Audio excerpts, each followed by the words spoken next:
ऊपर चला गया। मगर ये बड़ी बात है कि आपने मेंटेन किया हुआ है और इतना आपको अभी भी खेलने का शौक है। तो ये पैसे की वजह से है या कि आपको वाकई शौक है? तो ये पैसे की वजह से है या कि आपको वाकई शौक है? रमीज भाई ऐसा तो अमेरिकन वीजा लेने जाए वो इंटरव्यू नहीं देते। रमीज भाई ऐसा तो अमेरिकन वीजा लेने जाए वो इंटरव्यू नहीं देते। रमीज भाई ऐसा तो अमेरिकन वीजा लेने जाए वो इंटरव्यू नहीं देते।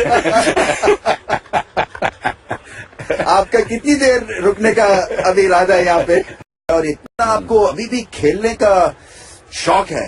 तो ये पैसे की वजह से है या कि आपको वाकई शौक है? रमीज भाई ऐसा तो अमेरिकन वीजा लेने जाए वो इंटरव्यू नहीं देते। आपका कितनी देर रुकने का अभी इरादा है यहाँ पे?